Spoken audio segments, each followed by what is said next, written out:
ओम शांति। प्यारे भाई बहनों, आज मैं आत्मा और परमात्मा के ज्ञान के विषय में चर्चा करूंगा।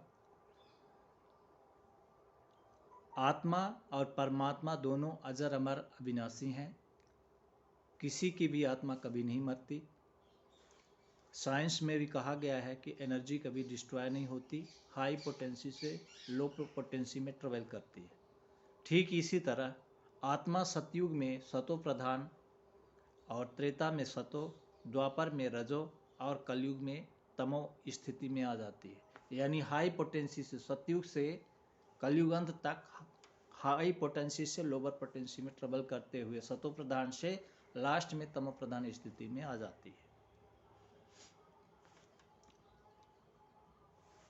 और परमात्मा अजर अमर अविनाशी हैं। वो कभी जन्मते नहीं, कभी मरते नहीं। परमात्मा अव्यक्त होते हैं, उन्हें इन चर्म चक्षुओं से देखा नहीं जा सकता। परम धाम में सुनहरे लाल रंग का प्रकाश फैला होता है, बीच में परमात्मा की दिव्य ज्योति चमकती है। वहाँ सुनहरे लाल रंग का प्रकाश मतलब वहाँ पर मेटाफिजिकल एनर्जी, मेटाफिजिकल एलिमेंट्स होते हैं, जिसके वजह से वहाँ सुनहरे लाल रंग का प्रकाश फैला रहता है। जो जैसे ये पृथ्वी है, ये प्रकृति के 5 तत्वों से बनी है, तो परम धाम, जिसको परम धाम, निर्वाण धाम, मोक्ष, जन्नत कहते हैं। जन्नत नहीं, जन्नत तो स्वर्ग हो जाएगा। तो ये परम धाम जो है वो सुनहरे लाल रंग का प्रकाश है, जो मेटाफिजिकल एलिमेंट से बना होता है और ईथर का बना होता है। और वहीं पे परमधाम परमात्मा निवास करते हैं।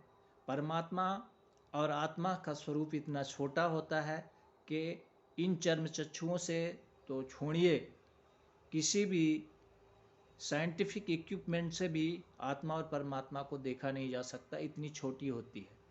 और हर एक की आत्मा में उसका रोल पहले से फिक्स है। इसीलिए लोग कहते हैं यहाँ जो लिखा होगा, यहाँ जो लिखा होगा, उसका कारण ये है कि आत्मा का निवास भृगुटी के मध्य में होता है। उसी को आत्मा कहते हैं, उसी को रूह कहते हैं, उसी को सोल कहते हैं। ये सभी धर्मों के आत्माओं जीवात्माओं से संबंधित ज्ञान है, किसी एक धर्म के लिए नहीं है। तो यहाँ जो लिखा है, यानी आत्मा में जो लिखा है वही होगा। और आत्मा में मेरे कर्मों के अनुसार मेरा रोल तय होता है।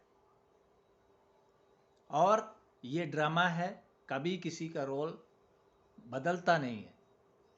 परमात्मा भी सृष्टि रंग मंच में उनका भी रोल फिक्स है कि कब वो आएंगे, कैसे आएंगे। हिंदू धर्म में उन्हें स्वयंभू कहा जाता है। परमात्मा सर्वशक्तिमान है, वो जब आते हैं तो स्वयं ही आते हैं, उनको कोई बुला नहीं सकता। इसी तरह मुस्लिम धर्म में भी कहा गया है कि वो खुदा खुद आते हैं। और ऑलमाइटी अथॉरिटी क्रिश्चियनिटी में कहा गया है।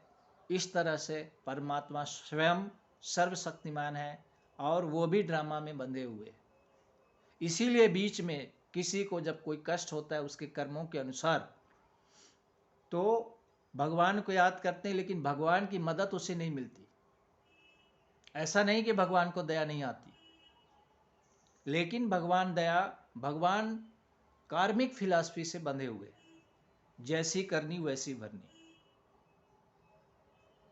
इसलिए जो जैसा बोता है वैसा काटता है, जो आत्मा जैसा बोती है वैसा काटती है। मनुष्य की आत्मा कभी घोड़ा गधा कुत्ता सांप बिच्छू नहीं बनती। बार बार मनुष्य की आत्मा मनुष्य बनेगी, और घोड़ा गधा कुत्ता की आत्मा बार बार घोड़ा गधा कुत्ता ही बनेगी, वो कभी मनुष्य नहीं बनेगी।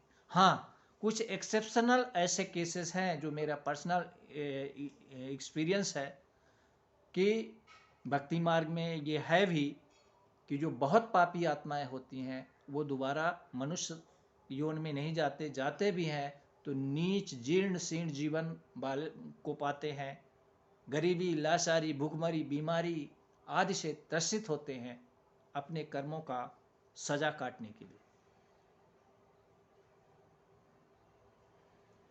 बाकी जनरली जो अच्छी आत्माएं हैं, सामान्य आत्माएं हैं, वो मनुष्य की आत्मा बार बार मनुष्य बनती है और पशु पक्षी जानवर कीड़े मकोड़े की आत्मा बार बार पशु पक्षी जानवर कीड़े मकोड़े ही बनती है। Thank you. ओम शांति।